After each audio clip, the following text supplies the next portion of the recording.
Buenas noches a todos. Sea el Señor bendiciendo nuestras vidas con el alimento de su palabra. Estamos de celebración y de gozo porque Dios nos ha concedido como iglesia un año más. Y en este año hemos pensado en cómo Dios obra en su iglesia y cómo a pesar de las crisis, de los pecados y de los problemas, Dios obra en su iglesia. Él santifica a su iglesia, Él edifica a su iglesia, Él prepara a su iglesia para sí mismo. Los invito a leer dos versos de este capítulo 12 que el hermano Carlos previamente leyó. Voy a leer en Primera de Corintios capítulo 12, versículo 11 y luego el versículo 27. Dice el versículo 11: pero todas estas cosas las hace uno y el mismo Espíritu, repartiendo a cada uno en particular como Él quiere. Dice el versículo 27: vosotros pues sois el cuerpo de Cristo y miembros cada uno en particular. Acompáñenme nuevamente en oración. Oh Señor, estamos una vez más delante de ti, en súplicas y ruegos. Anhelamos que tu palabra sea viva en nosotros, instruyéndonos para que podamos comprender la grandeza de tu misericordia en Jesucristo para con nosotros. Nosotros estábamos ajenos a los pactos de la promesa. Nosotros éramos ajenos a tus bendiciones, porque hemos pecado contra ti, porque éramos tus enemigos, porque andábamos conforme a la vanidad de nuestra mente y los pensamientos del mundo. Pero llegado el tiempo, tu glorioso tiempo, te plació concedernos a Cristo, y por la fe en Él contemplamos la salvación, la vida eterna, el gozo de conocerle y disfrutar de su comunión. Ayúdanos para que estos días sean de gran provecho para nuestras almas y que nuestra iglesia sea renovada con un deseo ferviente en el espíritu de amarse, de cuidarse, de servirse mutuamente para tu gloria en Cristo Jesús. Amén. Hace unos meses estuvimos en las conferencias respecto a la iglesia de Corinto que ya mencionamos. Y para los que no estuvieron y para recordar un poco, Corinto es una antigua ciudad griega ubicada en un punto estratégico de la región conocida como Asia Menor. Era una región, un cruce de caminos entre marítimo y terrestre con bastante flujo de personas. Allí, en el segundo viaje misionero de Pablo, llega y funda esa iglesia y está aproximadamente durante año y medio con ellos. La verdad es que en pocas ocasiones la escritura refleja un tiempo prolongado del apóstol en sus viajes dedicado a una iglesia, a la instrucción. Durante ese año y medio realmente fue mucho lo que Dios le permitió a Pablo compartir y ayudar a crecer a estos hermanos en esta ciudad, frente a toda la oposición, frente a todas las deidades paganas, frente a todo lo que había, tal como vemos hoy. No es nada distinto. Cambian los nombres, cambian los escenarios, cambia la tecnología, pero el pecado sigue siendo el mismo. Ahora, pese a todo esfuerzo y a toda dedicación, Pablo recibe algunas cartas donde escucha reportes negativos de la iglesia de Corinto. Y por eso es que nos referimos a una crisis en esa iglesia, porque es una iglesia del Señor. El capítulo 1, versículo 1 les llama los santos, los que son llamados a ser santos, así dice, los santificados en Cristo Jesús. Entonces, si son santos, si son llamados santos a que se sigan santificando, ¿por qué tantas crisis y tantos problemas? Y es que mire, si hacemos la lista, cuando predicamos en ese momento en las conferencias no los abordamos todos, pero hagamos una revisión rápida. Capítulos 1 al 3, divisiones entre hermanos, facciones dentro de la iglesia, siguiendo a líderes. Capítulo 5, problemas para que la iglesia aplicara adecuadamente la disciplina eclesiástica. El capítulo 6 refleja los conflictos que los creyentes estaban desarrollando frente a autoridades legales, civiles, en vez de solucionarlos en amor como deben hacerlo como hermanos en Cristo. En el capítulo 6 y también en el capítulo 8 nos muestran los abusos a la libertad cristiana que estaban presentando los creyentes. En el capítulo 7 refleja problemas en los matrimonios en la iglesia. El capítulo 10, las tentaciones contra la idolatría y cómo algunos estaban cayendo en esas tentaciones. En el capítulo 11 habla de la modestia de la mujer en el culto público de adoración y fuera de ella. También en el capítulo 11 refleja los abusos en la cena del Señor, al tomar la cena del Señor. Capítulo 12 y capítulo 14, el mal manejo de los dones espirituales, especialmente en el culto de adoración. Y el capítulo 15, confusiones respecto a la resurrección. Hermanos, ante este panorama, más de uno pudo decir, hombre, vete de esa iglesia. ¿Qué estás haciendo ahí? Eso no parece una iglesia. Ahí no mora el Espíritu de Dios. Más de uno diría, con tanto problema, esa es una falsa iglesia. O cualquiera dirá en estos tiempos, esa iglesia son unos hipócritas. A esa iglesia le falta amor y muchas otras cosas, ya despreciando la religión cristiana. Aquellos que no desean seguir a Cristo toman eso como excusa para seguir viviendo en su pecado. No obstante, amados hermanos y amigos, el Señor sigue diciendo que esa es la iglesia que Él está santificando. Y de hecho, Pablo en ese primer capítulo 1, en el capítulo 1, versículos 3 y 4, dice, gracia y paz a vosotros de Dios nuestro Padre y del Señor Jesucristo. Ustedes son una iglesia que está en graves situaciones y problemas, pero Dios es nuestro Padre. Y luego dice en el versículo 4, gracias doy a mi Dios siempre por vosotros, por la gracia de Dios que os fue dada en Cristo Jesús. Y luego dice que tienen muchísimas bendiciones de parte de Dios. Creyentes de Corinto, está diciendo, ustedes han tenido una gracia de Dios impresionante, mucha misericordia, han recibido su Santo Espíritu. Y como no son una iglesia perfecta, el Señor te llama a que se santifiquen y va a mostrarles precisamente en qué deben corregirse. Nuestro Señor es un Dios que no oculta ni niega el pecado de su pueblo, pero sí es un Dios que nos enseña, nos instruye, nos corrige, nos disciplina porque nos ama. Él amorosamente trabaja en nosotros y quiere que nosotros seamos conforme a la imagen de su Hijo. Él se complace en obrar en nosotros su iglesia. Así pues, lo que enseñaremos hoy y el domingo serán conferencias para ver cómo Dios aquí en la carta misma nos ofrece soluciones a esta crisis y eso nos servirá como enseñanza para nosotros en pleno siglo XXI, porque hacemos parte de una iglesia imperfecta, una iglesia que está creciendo en la santidad. Queremos honrar a Cristo, que Él es nuestra cabeza. Cristo, el Señor de esta iglesia, conoce nuestras necesidades como iglesia, más que nosotros mismos. Y como Él lo sabe, sabe en qué le hemos fallado como congregación. Él lo sabe.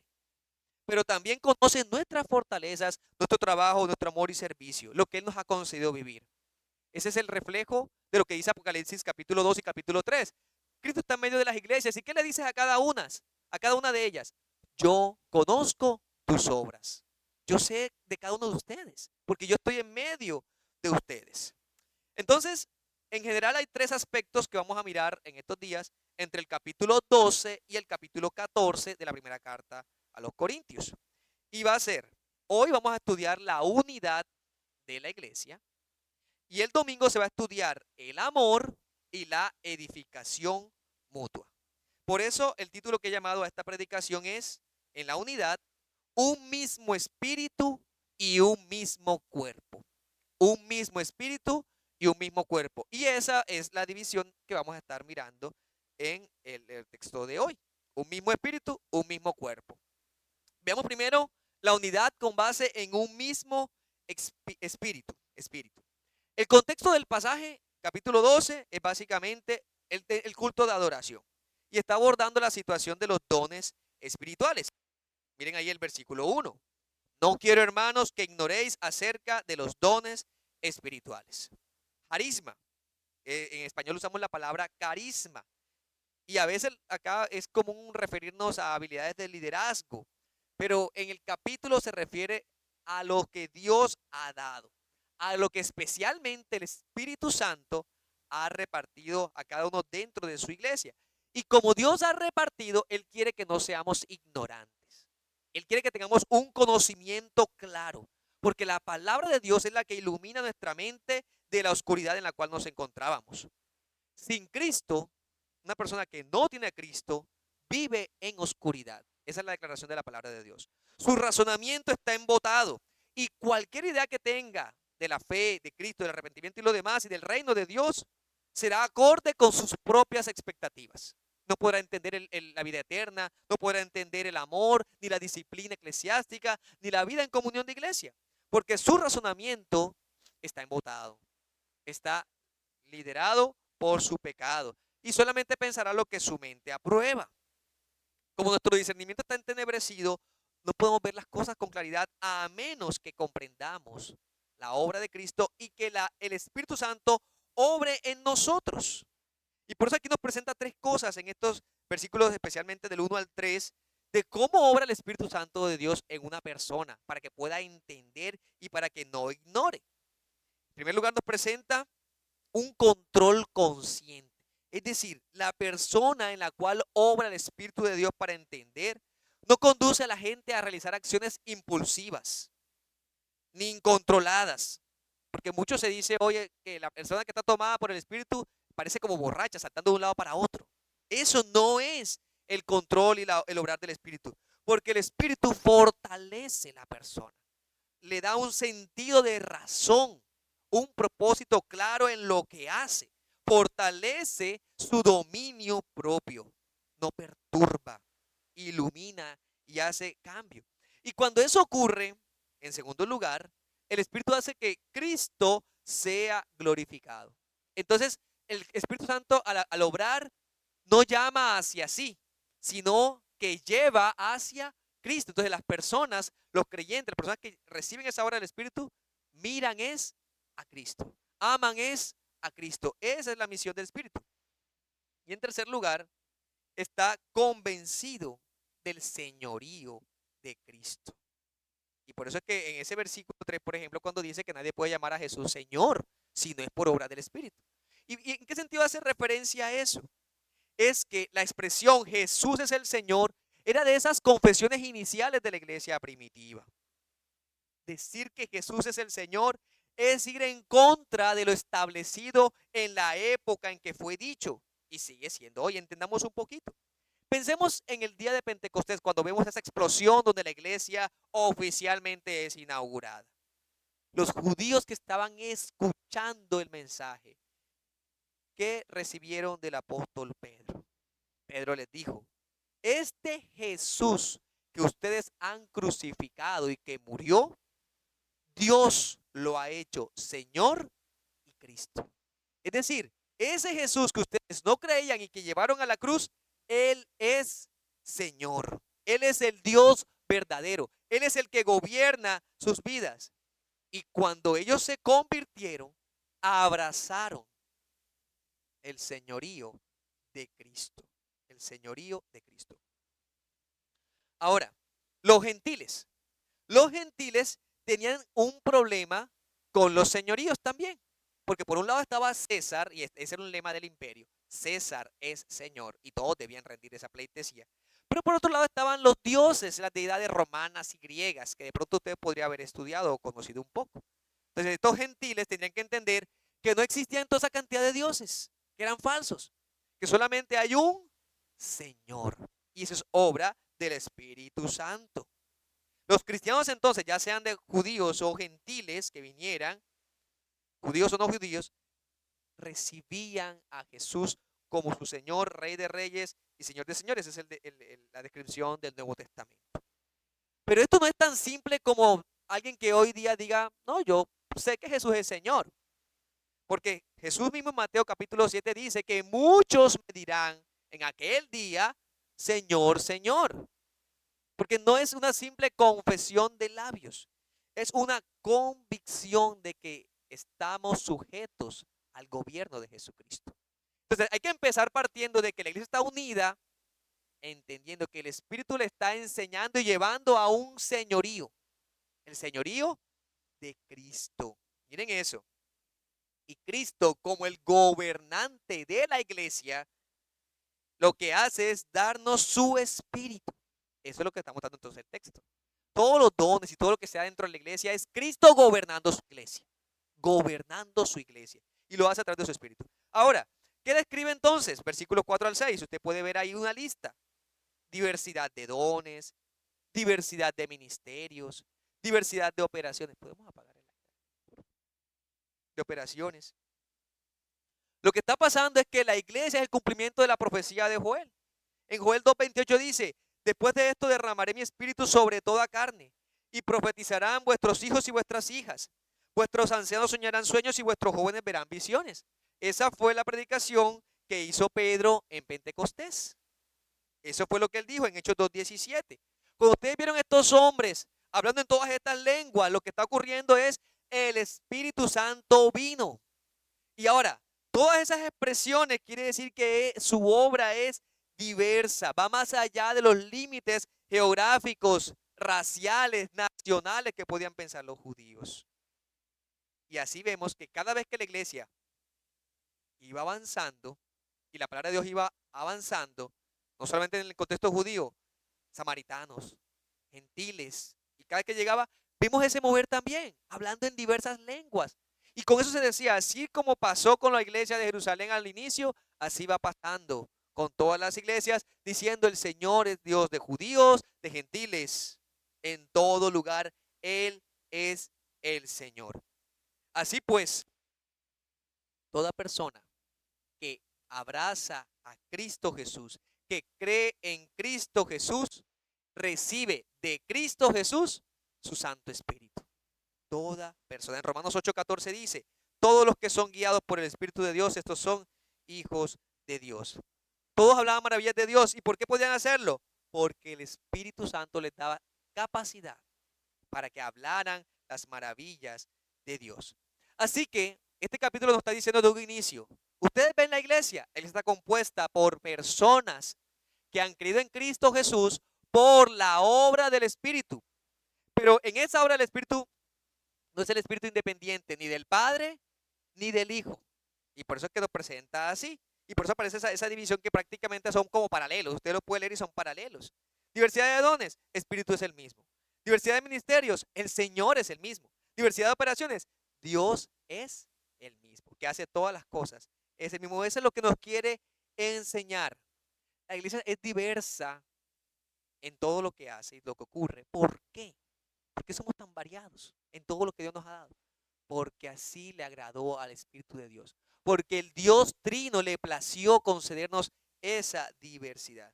Y por eso es que en los versículos 7 al 11, como Él hace lo que quiere en su buena, santa y perfecta voluntad, nos presenta unas listas. Usted puede ver ahí unas listas, hay 9 dones ahí referenciados. Algunos son pedagógicos, es decir, que enseñaban sabiduría, conocimiento. Otros vemos muy sobrenaturales, que diríamos, esto parece fuera de las leyes que Dios mismo ha establecido, como ese don de fe, o de sanidades, o de milagros, o ese don para comunicar cosas y revelaciones de Dios, como el de profecía, discernimiento de lenguas, interpretación de lenguas. Lo que nos deja ver el texto en su conjunto es que no es una lista exhaustiva y ahí se acabaron, sino que todas esas cosas las hace uno y el mismo Espíritu repartiendo a cada uno en particular como Él quiere. A veces en las congregaciones y fuera de ellas se piensa que los únicos que tienen algo especial del Señor son los pastores o los que son evangelistas o los que son misioneros y ya. Pero debemos entender que no hay tal división entre ese grupo de personas que recibe esos dones especiales y el resto de los creyentes. Más bien dice que no es que alguien diga, es que yo quiero esos dones especiales para ser evangelista, para ser pastor o misionero. Lo que sucede es que el Espíritu reparte como Él quiere. Así dice el versículo 11. Que yo quiera un don no hace que Dios quiera dármelo. Si a Él le place obrar en mí a través de ello, Él lo dará. Así que no tenemos que afanarnos ni buscar con ese desespero los dones y las gracias dentro de la congregación para ser vistos. Más bien temamos al Señor si eso es lo que Él nos concede. El Espíritu lo que quiere, y eso nos permite ver este tipo de listas, con ciertas temáticas o cierto sentido de estos dones, es una diversidad, sí, pero ordenada. Como cierta organización viva que enriquece. ¿Qué nos une a todos? El mismo Espíritu. Nadie dentro del cuerpo, dentro de la iglesia, no quiero usar la palabra cuerpo, dentro de la iglesia tiene menos espíritu que otro. ¿Ya? Todos tenemos el mismo Espíritu que obra en cada uno. Así que definitivamente debemos confiar en el señorío de Cristo que gobierna su iglesia y que reparte mejor que nosotros. A veces consideramos que nosotros somos más sabios que Dios, pero debemos reconocer que Él es el que gobierna. Es su intención, es su dirección, es su voluntad, es la voluntad de Dios lo que será. Confiemos en Dios. Y esto es interesante porque hasta ahora lo que hemos visto es el mismo Espíritu obrando en nosotros. Pero así como el hombre Adán, el primer hombre, fue creado del polvo de la tierra, ¿cierto? Recordamos en Génesis capítulo 2. Del polvo fue formado y recibió aliento de vida el Espíritu. ¿Qué vemos ahora en la iglesia? Un ser vivo, con cuerpo y espíritu. Y por eso es que ahora Pablo nos presenta, luego de haber visto hasta este versículo 11, la unidad del espíritu, ahora nos presenta la unidad del cuerpo. Permítanme un segundo.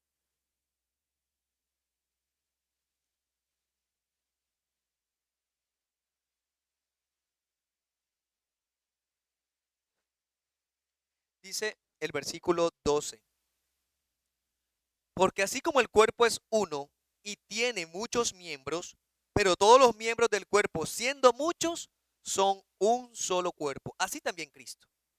Esta ilustración no es una simple ilustración de los autores griegos, porque usted puede leer acerca de un cuerpo, de personas. Y muchos escritores griegos lo usaban para referirse a ciudades, como una organización política, incluso del Estado. Y decía que los ciudadanos se debían a ese Estado. Pero más allá de esas ideas del momento, el Señor usa la palabra cuerpo para referirse a que este cuerpo no es la iglesia, es Cristo. Miren eso tan interesante. Cuando Pablo compara el cuerpo humano, lo que hace es compararla con Cristo. Esperaríamos que dijera, la iglesia es el cuerpo. Y sí, eso también aparece. Pero, pero aquí está diciendo es cuerpo, son un solo cuerpo. Miren cómo aparece ese versículo 12. El cuerpo es uno, muchos miembros. Todos los miembros del cuerpo, siendo muchos, son un solo cuerpo. Todos los miembros son un solo cuerpo. Así también Cristo. ¿Qué está queriendo llevar aquí? Esa idea que aparece en otras partes de la escritura. Y es que Cristo es en su iglesia. Está unido a su iglesia. Cristo representa a la iglesia entera. El Señor se identifica completamente con su iglesia. Y lo que le pasa a la iglesia es como si le pasara a Cristo. Como cuando con ese pasaje clásico de Hechos 9:4. Pablo está persiguiendo a la iglesia, bueno, Saulo en ese entonces, y va camino a Damasco. ¿Qué le dice Jesús? Cayendo a tierra le dice, Saulo, Saulo, ¿por qué me persigues? Noten eso tan extraño. Jesús está diciendo, ¿por qué me persigues? Y uno diría, pero Saulo no estaba persiguiendo a Jesús, Jesús ya estaba en los cielos. Estaba persiguiendo a su iglesia. Hay una identidad, hay una unión. Sabemos que Jesús tenía un cuerpo físico, eso no lo estamos negando. Al hacerse hombre tomó forma humana, tomó el cuerpo humano, nacido de María. Y sabemos que ese cuerpo está en los cielos y está glorificado. Pero también Cristo tiene un cuerpo en la tierra y es su iglesia, su iglesia. Entonces, no es pensar que la iglesia funciona simplemente como un cuerpo humano. Es pensar que la iglesia es realmente el cuerpo de Cristo compuesto por todos los que hemos creído en él. Aleluya sea su nombre. La iglesia no se forma cuando aquellos que se bautizan se reúnen. Es lo contrario.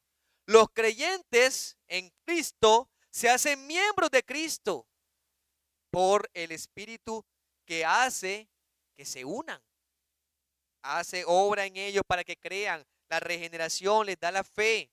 Y así se forma un solo cuerpo y un solo espíritu. Como una unidad indisoluble y necesaria, como cuando hablaríamos del cuerpo y del alma humanos. Por las escrituras vemos que Dios formó cuerpo, sopló aliento de vida a un alma y dice, esa unión es un ser viviente. La muerte es una anomalía. porque la muerte no es el estado ideal, la muerte es esa separación.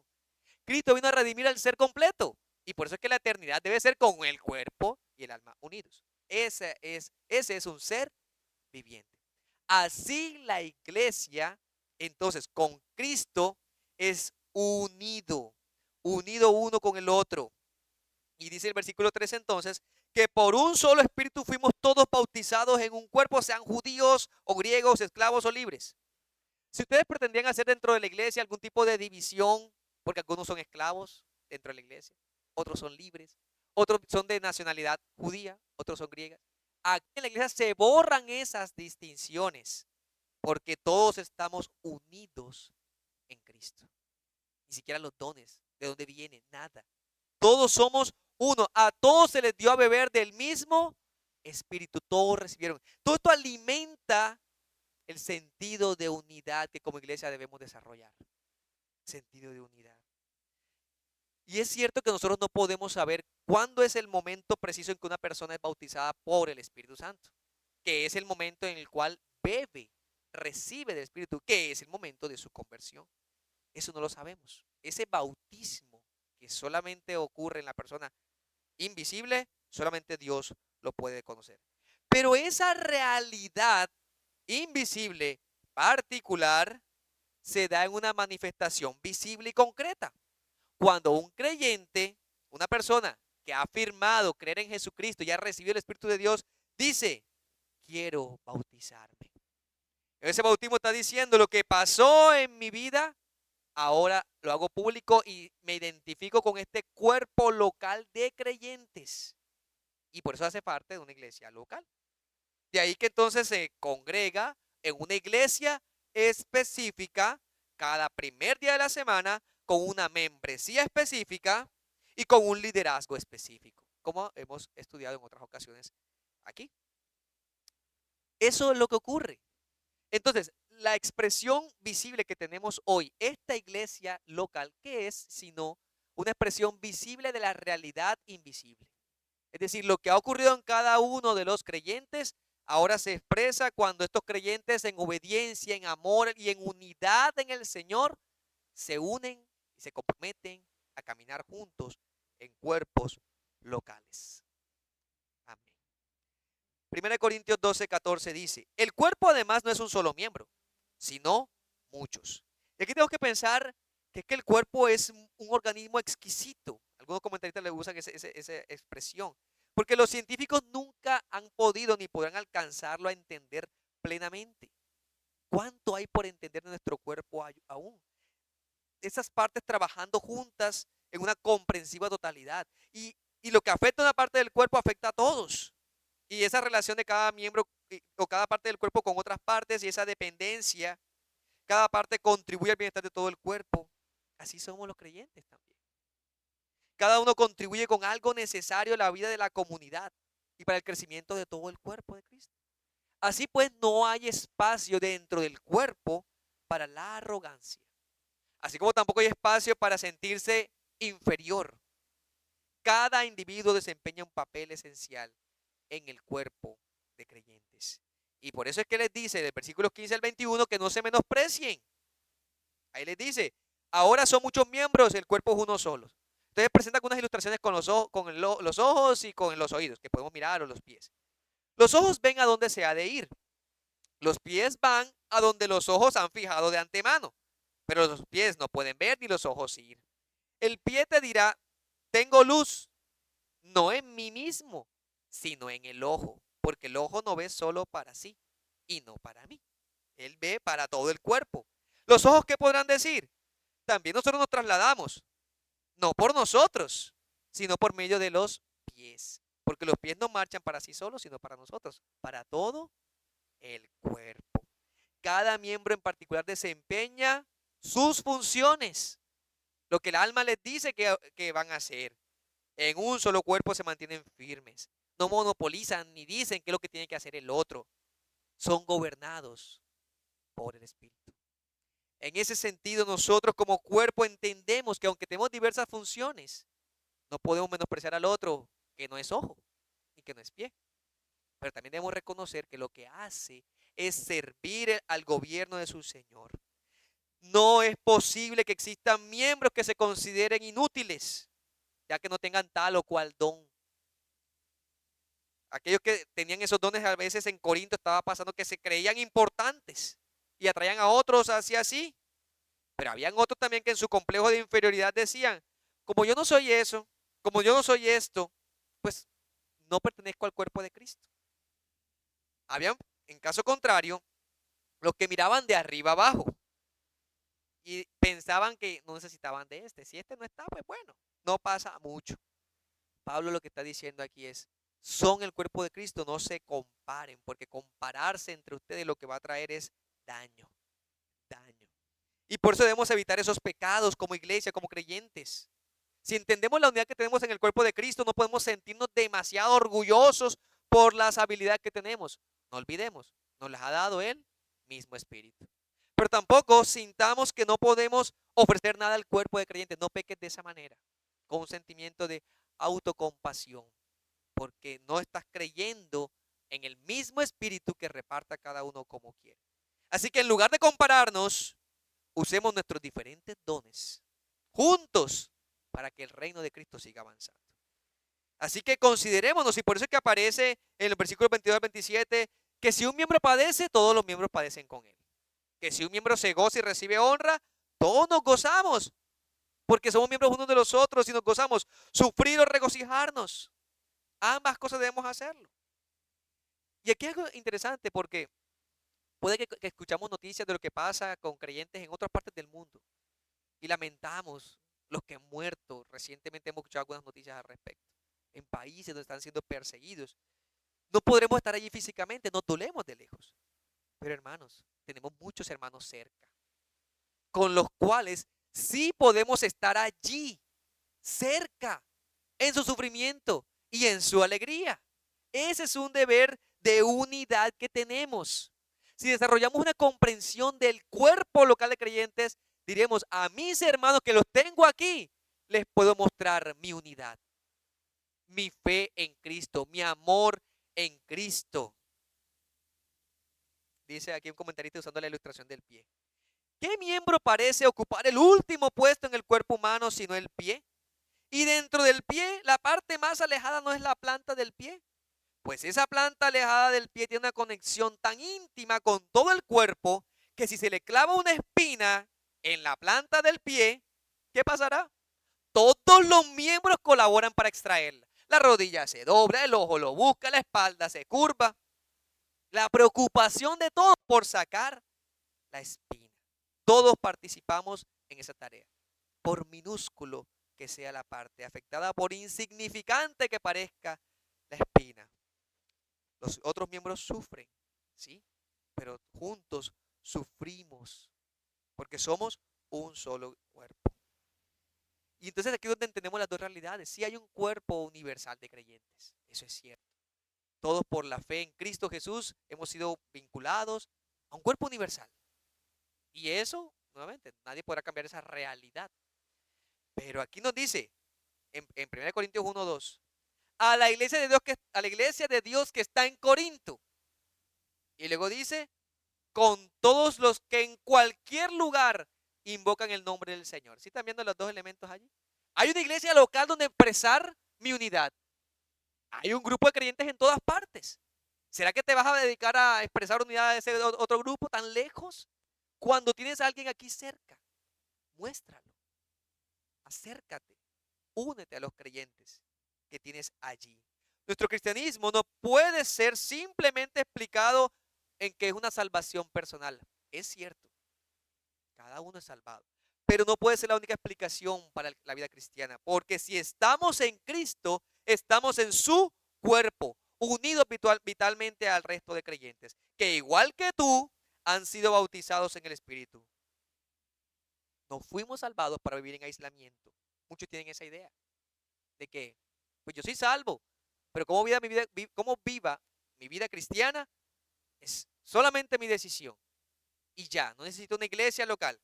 Pues déjame decirte que no has entendido la salvación en Cristo, porque la salvación en Cristo te incluye en un cuerpo de creyentes.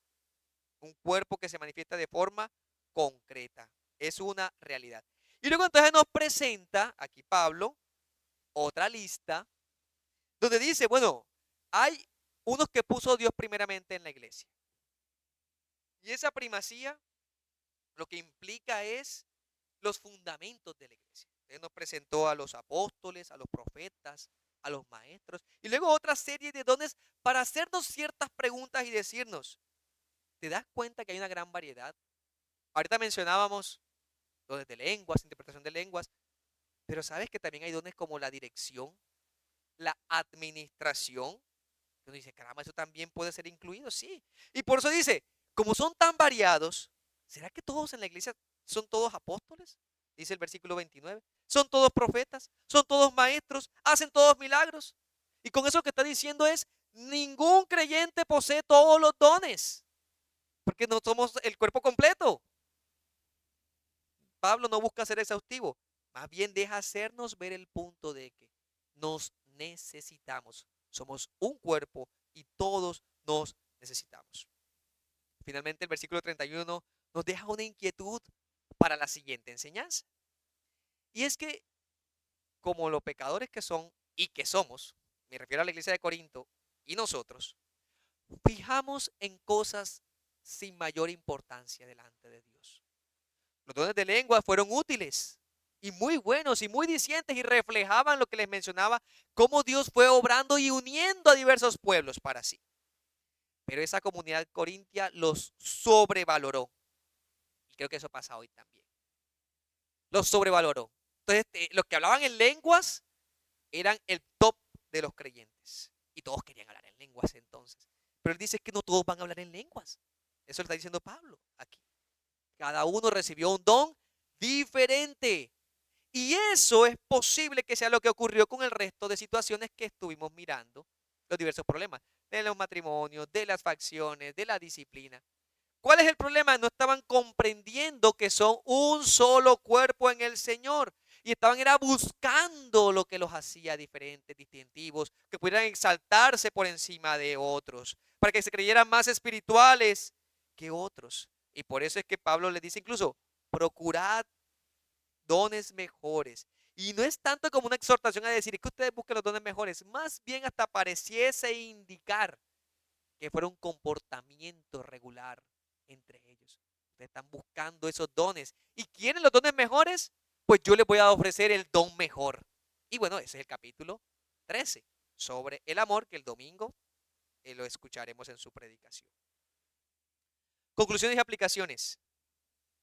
La iglesia de Corinto en buscar, en lugar, perdón, de edificar, de buscar la unidad de la iglesia y con los dones tan diversos que Dios estaba dando, lo que estaban haciendo era separándose.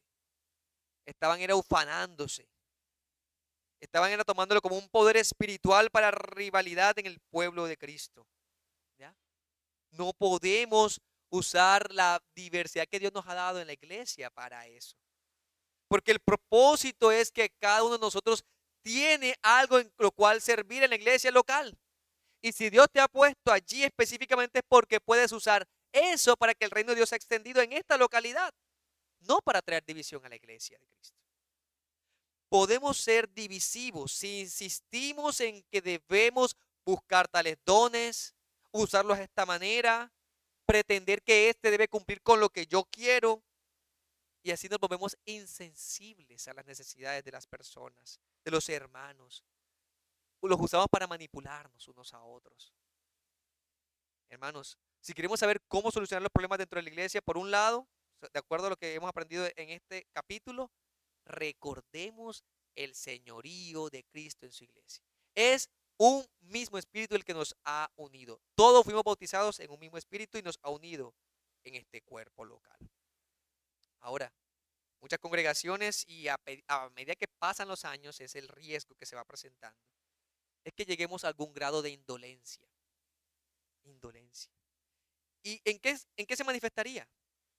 En que un pequeño grupo de santos o de creyentes en la iglesia local hacen el trabajo de la congregación. Y entonces son los que se encargan de dirigir, de enseñar, de visitar, de dar la bienvenida a los nuevos miembros o trabajan en los diversos ministerios de la iglesia.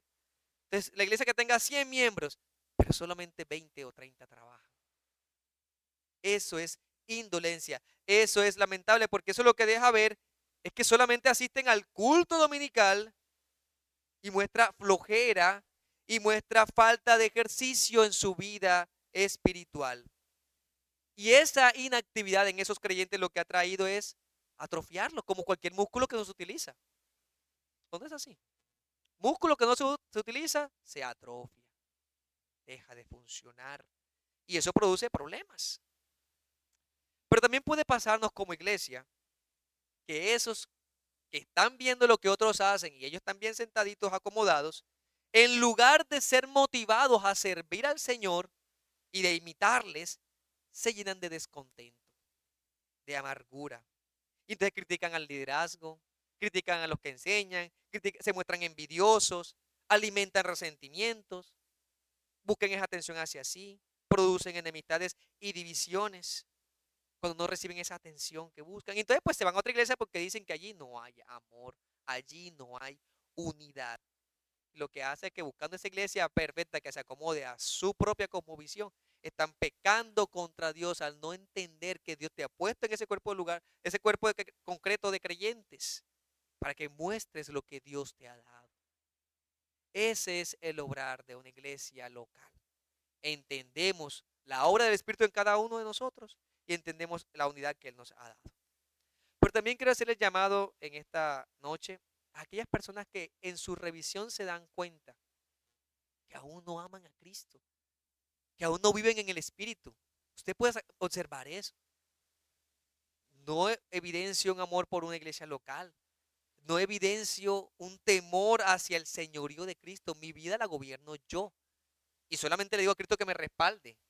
O a veces oro. Pues te digo que cuando eso sucede, realmente, al vivir tu propia vida, a tu propio señorío, estás poniéndote como Señor. Y entonces Cristo no es el Señor, ni mucho menos Salvador de tu alma. Estás en el camino rumbo a la muerte eterna sin Cristo. Y por eso es que hoy te digo, como decía en un inicio, que bendito sea Dios cuando nos muestra nuestros pecados. Y es posible que hoy te esté mostrando tu incredulidad y tu falta de arrepentimiento y tu falta de sometimiento. Y si te das cuenta de esa rebelión de tu corazón contra el Cristo vivo, lo que te queda es arrepentirte. Arrepiéntete, el Señor dice, arrepentíos y creed en Jesucristo y serán lavados vuestros pecados. Esa comunidad judía a la cual Pedro predicó en Hechos capítulo 2, cuando escuchó que ese Jesús es Cristo, a quien ellos mismos habían llamado para que crucificaran, entendieron que Él era el Señor y se arrepintieron. Y fueron salvos por la gracia y la misericordia de Dios. Y tú puedes ser salvo si confías en la obra de Cristo en la cruz en tu favor. Que Él derramó su sangre para que tú también seas parte de su cuerpo. Y si crees eso, el Espíritu de verdad te dará a beber de sí y te bautizará y te dará un nuevo corazón para que le ames, para que le temas y para que disfrutes de las gracias de Cristo y de ser parte de su cuerpo. Y seguramente el cuerpo local de creyentes que verá esa obra del Espíritu en tu vida te animará a seguir adelante con nosotros caminando en la fe. Vamos a rogar al Señor para que esta noche y estos días también sean días de salvación y de santificación. Amén. Grande y glorioso eres tú, Señor Todopoderoso. Tú eres el Dios de toda gracia y el que merece toda la gloria. Hemos podido cantar estos himnos para ti, que nos recuerdan la obra poderosa de Cristo en su pueblo, dándonos valor, dándonos valentía para caminar en fe. Y cuando miramos este texto que nos expresa la unidad de Cristo y como iglesia, solamente podemos decir, a ti sea la gloria. Eres el mismo Espíritu. Guárdanos de las divisiones, guárdanos de las enemistades, guárdanos de tanto la autocompasión, el menosprecio, como también el orgullo y la prepotencia. Ayúdanos a ser un pueblo bien dispuesto para ti, para honrarte, glorificarte, porque solo tú mereces tal exaltación. En Cristo Jesús caminamos y vivimos, nos movemos y somos. Somos tu cuerpo y en ti esperamos. Señor, delante de ti nos humillamos y confiamos que lo que estás haciendo en esta iglesia perdurará conforme a la medida de fe que tú estás dándonos y permitirá que el reino de Cristo sea avanzando en medio nuestro. En Cristo Jesús y para su gloria oramos. Amén. Amén. Hermano Carlos.